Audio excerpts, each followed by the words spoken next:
that it was their opinion that Mr. Brooks reasonably understood with reasonable accuracy.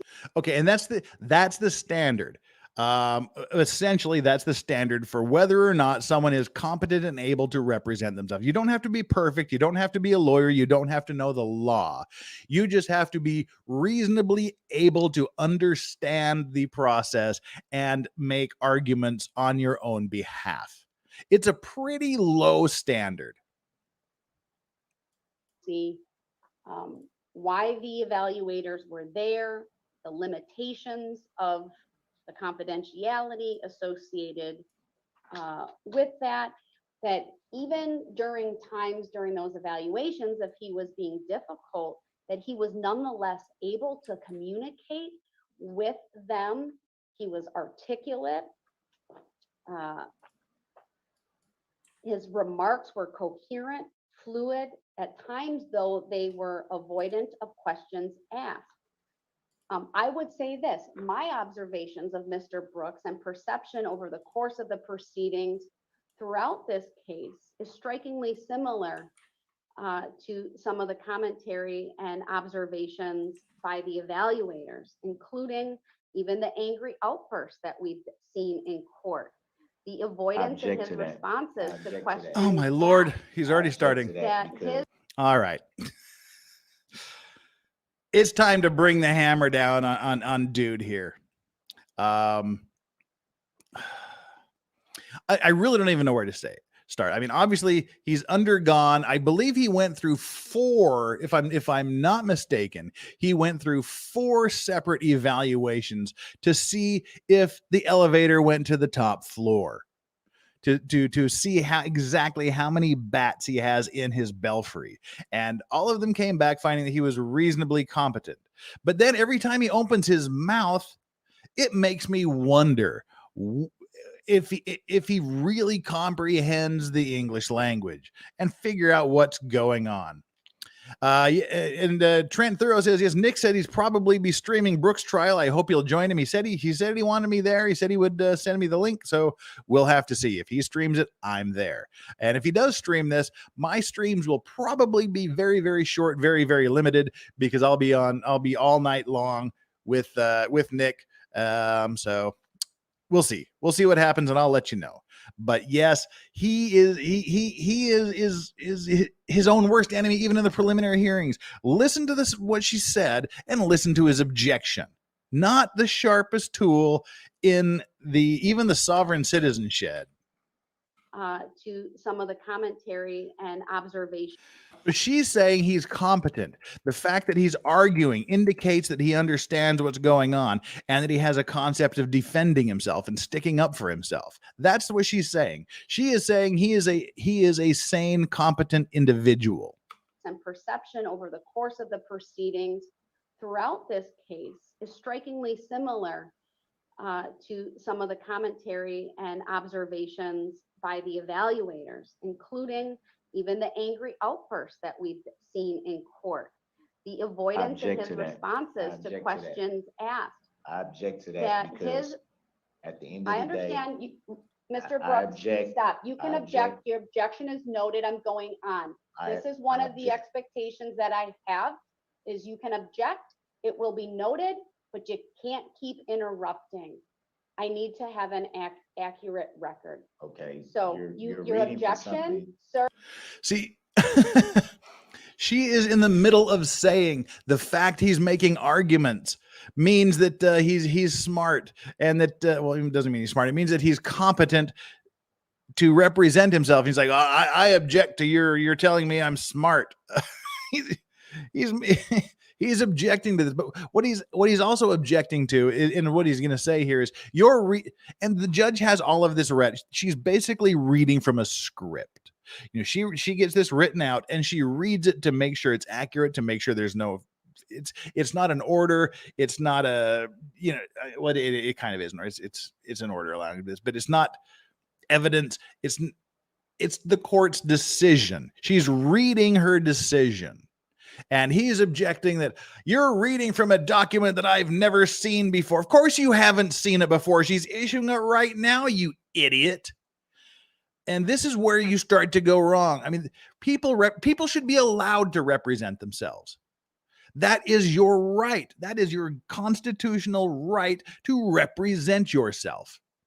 You have a right to face your accusers. You have a right to put them to evidence directly by yourself. But for God's sake, shut up and listen. So here he is complaining that he hasn't seen this document. And that's his objection. And she's like, well, no shit, you haven't seen this.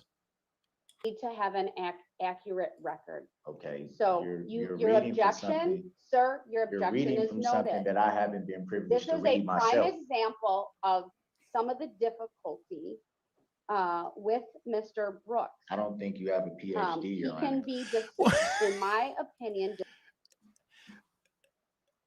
What does that have to do with anything?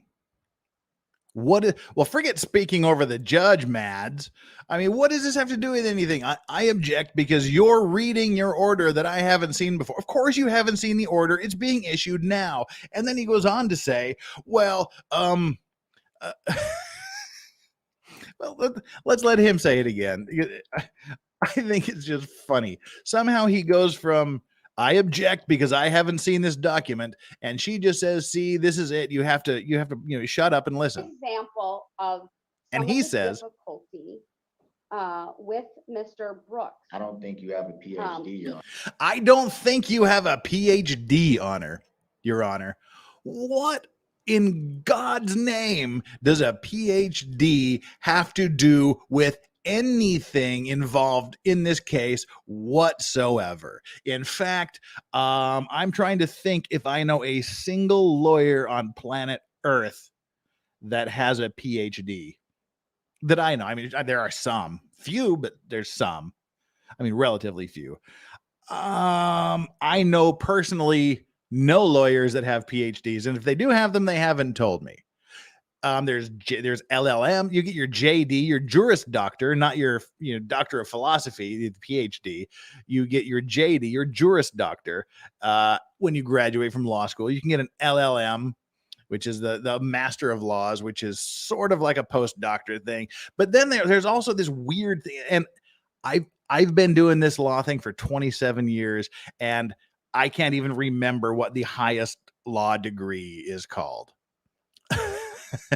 There's one above an LLM that like nobody gets. And I can't even remember what the damn thing is called. But to tell the judge she doesn't have a PhD, so I don't get it. Whatever.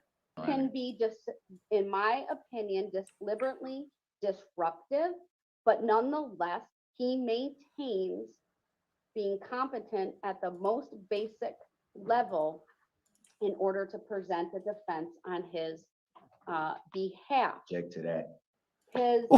Why is he objecting to that? Earlier about some of the case law, or at least reference. Why is he objecting to that? Start with that, or I should say. All right, we have to go start my back again. decision. Tell me, I why is he just wanna- objecting to this? Oh, don't buffer on me. Don't do that.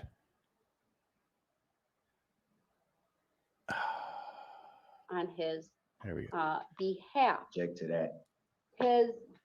Now, I talked earlier, All right. he maintains being competent at the most basic level. She's saying he's shown that he is competent at the most basic level, and he's objecting to that.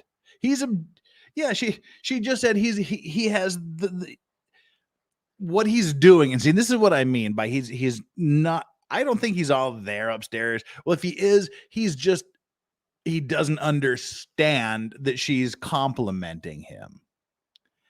She is saying he is competent at the most basic level to represent himself. Saying he has translation, she is saying he has at least the basic knowledge, the basic ability, the basic requirements to defend himself. is qualified at the most basic level to do it. And he thinks she's saying you are only the basic level of intellect to defend yourself. I'm pretty sure that's what he thinks she's saying, that you only have the most basic level of understanding. So he is objecting to that.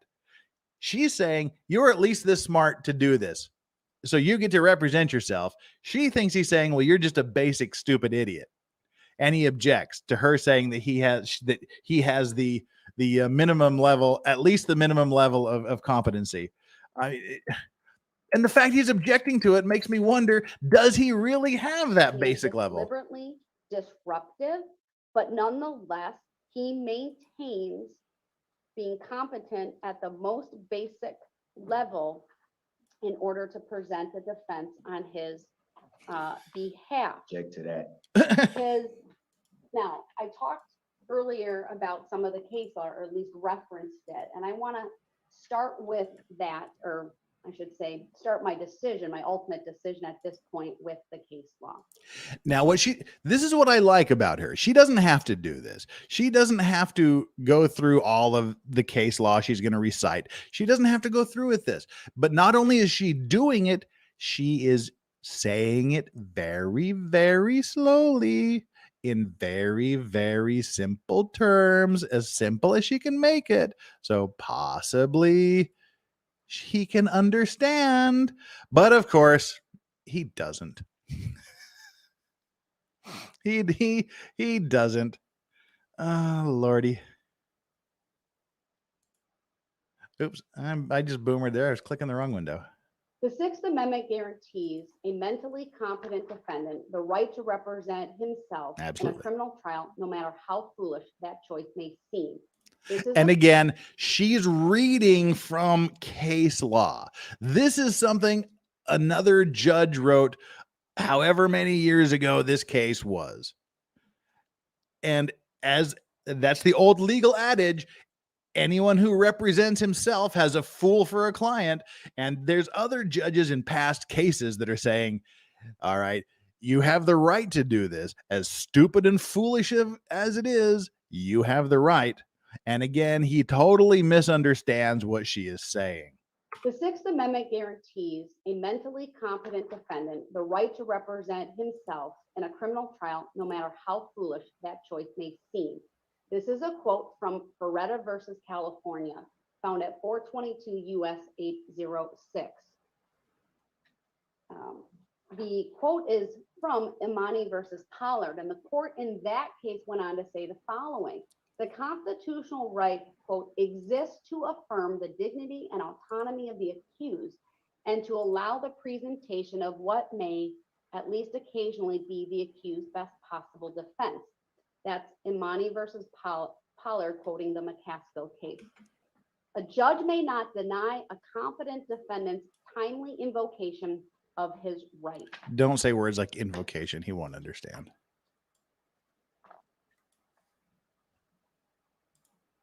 Under Ferretta, a defendant's reason for choosing to represent himself is immaterial. Mm-hmm.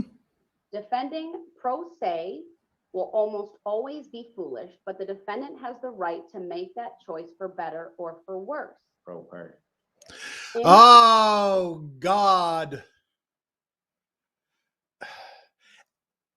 That right there is the quickest way to identify a sovereign citizen.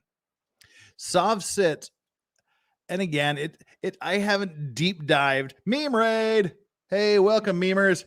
Meme Copium. Your minions are now raiding the stream. That's great. Welcome, welcome, welcome. We are having Friday rants, and we're glad you're here. 300 viewers right now and 162 likes. So that's your obligation. Everybody that's just jumping in here right now, make sure you go down there and you hit that like button. Make sure you hit that subscribe button if you haven't already done so, because this is what we're doing. We're rocking it here. I'm angry. It's Friday and we are venting. Right now, we're venting at Brooks, who is making an ass of himself, trying to show how competent he is. And in the meantime, showing that he probably should have that competency questioned just again. Yeah, but as I was ranting, that is one of the quickest ways to identify a sovereign citizen. When they represent themselves, everybody else all across the Anglo-American universe will say someone who represents himself is pro se. Sov Cits are the only people I have ever heard who have said that they are representing themselves pro per. Per se is Latin and enough, but pro per is short for in propria persona, which means exactly the same thing as per se. They both mean by yourself but they do it because they have that weird stupid shit they pull where they say, oh, I'm not the person, I'm not the legal entity, I'm the person, and all this other crap. In propria persona literally means in their own person, and they say that to differentiate them from this legal entity that we all get at birth on our social security cards when they put our names in capital letters, and I mean all this other just insane crap that Sov Cits believe. This pro per thing fits right into that weird puzzle of these people, and that's how you can tell them real quickly. It gets my dander up as you can. The only people I have less patience for than sovereign citizens are flat earthers.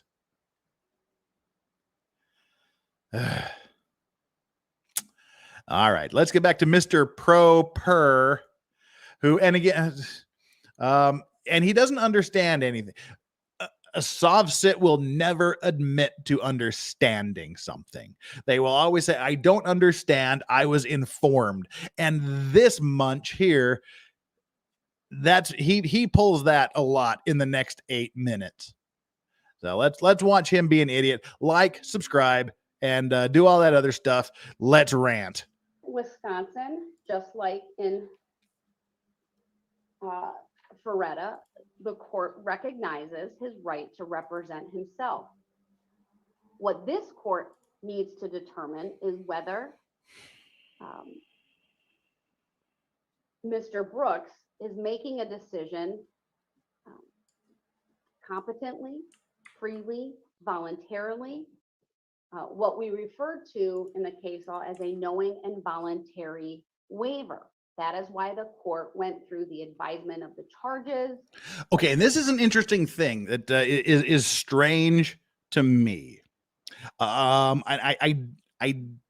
don't know if it's Wisconsin specific or not, but most places where you I don't know if it's most places. The places I'm familiar with, most of them will allow you to. They may, I mean, not even allow you to. Most of them will assign at least a public defender to act as a standby counsel. You can represent yourself. You can make your own arguments and things, but if you get into deep waters or deep troubles or need something, there's a standby lawyer there that can step in and help you. But in Wisconsin, I guess, if you decide to represent yourself, you waive the right to ever have a lawyer represent you ever in the trial. Not only that, but you also waive the right to have a standby counsel. So once you pull this, I'm going to represent myself trigger, you're done with lawyers. You're done. And that's kind of harsh. I think that's pretty harsh. I think you should be able to have a backup counsel there in case you change your mind or you have, or you there's something that you need clarification on. But guess not in Wisconsin. That's kind of their thing. So I mean, that should, when they're telling you that once you say something, dude here is disappearing forever. Ain't gonna be no other dudes there. You are on your own. You are out in the middle of the ocean, the legal ocean, without a life jacket. Are you prepared for that, Brooks? You can't even get through this damn hearing by yourself. Penalties that Mr. Brooks faces, why I gave Mr. Brooks form CR 226 and went through that with all of the advisements here today. That's also why the court went through the advantages of having an attorney and the disadvantages and challenges of being one's own attorney and representing oneself. I believe that the record demonstrates this court has warned Mr. Brooks about what he is getting into, the challenges, or at least some of the challenges that he may face, including on topics such as jury selection, trial objections, rules of procedure, etc. In the words of Imani versus Pollard, what this court needs to do is make sure the defendant makes the choice with eyes wide open. And that's quoting Iowa versus Tovar. Well, see, and that's the thing is that people, Aussie Overlord, I'll invite you after we finish ranting on this story here. That's so not fair. The right to self-represent should not come at a cost or disadvantage. Well, I think the rationale comes in. You've got a free lawyer here. You're telling us you don't want this free lawyer here anymore. So if you don't want him here, don't come crying to us later when you really meant you wanted him. I think that's the rationale. I mean, I could be completely wrong, but I mean, that's at least to me what seems to be the rationale. You got the free guy. He's doing his job. You say you don't want him anymore. You want to be on your own. All right. You pulled the trigger. You want to be on your own. You're on your own. It kind of seems like tough love, tough justice.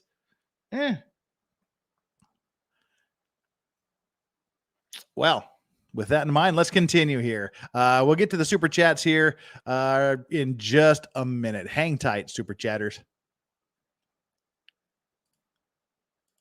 because that's part of this Friday rant. Super chat. I have made Mr. Brooks aware of the dangers and disadvantages of self-representation by going through not only this form, but by reviewing with him once again the charges, the penalties, the exposure that he faces. Ultimately, in the end, a competent defendant has a constitutional right to represent himself, even if the judge or anyone else thinks there may be no good reason for him to do so. I'm not saying you don't have a reason, sir. I'm frankly speaking to your mom at this point. He may not understand. Frankly, her understanding is not material. You have the constitutional right to make this choice. What's important for this court, and why I also went through some of the other biographical information, is you have a high school education. You've completed the 11th grade. You have an HSED. You are clearly literate. You've been able to communicate with the court efficiently and effectively. At times, you press the court when there is something you don't understand or believe is not going your way. But to me, that's a sign that you understand and are advocating on your behalf. Frankly, statements like I'm informed or I'm aware are the functional equivalent of you saying I understand. I cannot say that. I'm going to object to that. Yeah. She knows he's been using this. I don't understand. I've been informed, that kind of thing. She's saying, when you say I have been informed or it's been made known to me, that is exactly the same as saying you understand. And he's saying, oh no, I don't understand. I object to that. I don't understand anything. This is one of those narrow class of. I never once said I understand. Yeah, you did. You said it in different words, dummy. I object, which is my First Amendment right to be able to say what I want. Mr. Brooks, your rights do not involve interrupting me. I objected. I didn't interrupt. I like how he interrupts to say he objected and didn't interrupt. I didn't interrupt. I objected. Yeah, you objected when you interrupted, and then you interrupted her to tell her you didn't interrupt. That we will follow. At trial, what's going to happen if you continue to do that, is you will be admonished in front of the jury. I don't think he cares. I don't think threatening him. I don't think threatening him with, I'm going to say you did a bad thing. I'm going to yell at you in front of the jury. I don't think he cares. That's not going to be a big deterrent for him. And I'm pretty sure we're going to see him admonished more than once in front of the jury. That's fine. If you continue that. That's fine.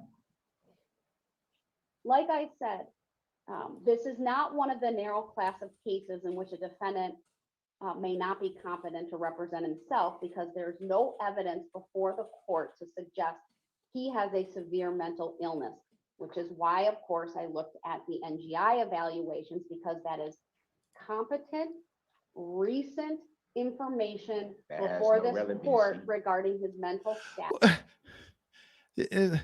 His mental status has no relevancy to his mental status. This guy, seriously, when he opens his mouth to say these things, you look at the evaluation she's talking about, you look at how she's talking about how he is fighting back, he's arguing, he's making these things, and he's competent, and then he's saying he's been assessed and he's been mentally evaluated, and then he starts talking, and you think, has he really been evaluated that well? Status Has no and his relevancy. understanding of what is going on. That has no relevancy to This why we're court here is then today. able to render the following. It is this court's opinion in finding today that Mr. Brooks understands with reasonable accuracy and is aware of the difficulties and disadvantages of self-representation, the seriousness of the charges against him, as well as the general range of penalties, and that he is making a deliberate choice today to waive his right to an attorney and proceed without counsel. This court further finds that Mr. Brooks is competent. See, and that's why I think that they're saying you have this guy, it's a choice. You can't say I choose everything. I choose to represent myself, but I also choose to have a lawyer here to watch over me. I guess there, at least in Wisconsin, it's you have the choice. You have to make this choice either or. You can't choose the entire basket that's presented to you. To proceed, whether he refers to that pro per, pro se, or simply self-represented. He reads, he writes, he understands the English language. He's been able to communicate with the court. He has no physical or psychological disability that impacts his ability to communicate with the court or to communicate a defense to the jury on his behalf. I've not been able to find on the record, and he has not advised the court of any disability, physical or psychological or otherwise, that would affect his ability to communicate with the court or to a jury. In the words of Pickens, Mr. Brooks has the minimal competence necessary to conduct his own defense. No objection I to being told further you have find minimum that he competency that understands time. the proceedings, the nature and seriousness of the charge, the maximum penalties that can be imposed if convicted of these offenses. He understands that a lawyer may be of assistance, understands that a lawyer may be appointed if the I never defendant said is. That right there is why these damn soft sits get under my skin. That is so unnecessary. Listen to that Can again. be imposed if convicted of these offenses. He understands that a lawyer may be of assistance, understands that a lawyer may be appointed. He understands. They're talking about the things he's giving up. He understands that a lawyer can be of assistance. I don't understand a lawyer can be of assistance. I was informed that lawyers. Damn it! This is why I do these Friday law rants. It's this stuff I got to get out of my system. I've got to get it out some way, and ranting at you once a week is a good way to do it. It's therapeutic. It's cathartic. I can't yell at him, so I can yell at you instead.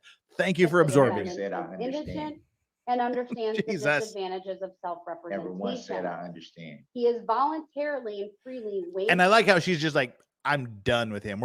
We're going over the top of him. The As a right matter to of be fact, I do not represented by understand. counsel and is making a deliberate choice to proceed without counsel. And therefore, the court will grant the motion to withdraw brought by Attorney Perry and Attorney Keys. And from this point forward, Mr. Brooks will proceed as his own attorney. So you won, dude. You won. Shut up. You won. Now you've got a lot of paperwork to do and a lot of things to do that you don't understand. And kickoff time is about 72 hours from now. Good luck. Good luck, Mr. Brooks. You're going to need it.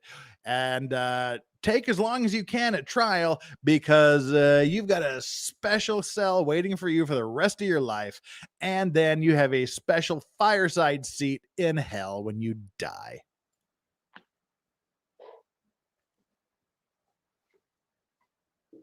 Does the public defender's office require any type of written order discharging?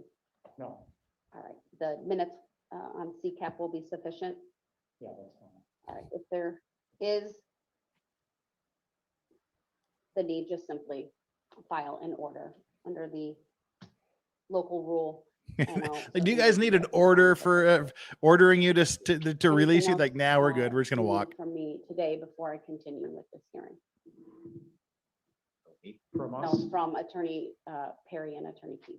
from us, no. All right, you may, you are discharged and certainly are excused from the remainder of this hearing. Governor, can I just clarify, as to the And they're like, yep, I'm gone. See ya. Good luck, buddy. I got better things to do. I'm out. discovery, Attorney Perry, you indicated all paper discovery had been turned over, but not the electronic discovery, correct? Not turned over, but it's, it will be, we'll make arrangements with the jail. You're gonna turn over the electronic discovery? Yeah. Okay. Very good. Thank you. All right, I know we have a number of outstanding issues. That documentation was provided to Mr. Brooks at the close of the hearing yesterday.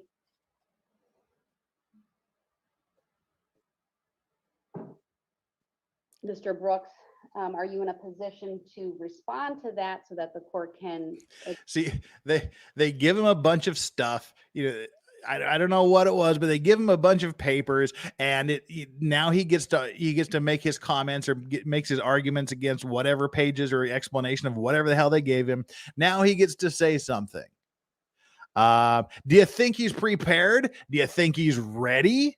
Do you think he's going to be an awesome lawyer for himself here right now? If you do, you have not seen this channel or these types of videos before, because he is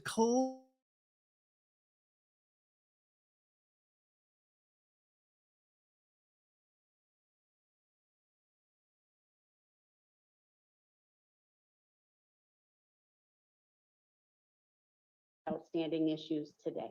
What are the outstanding issues? Those are the documents. So he's that- like, I gave you these documents. Are you ready to comment on these documents that I gave you?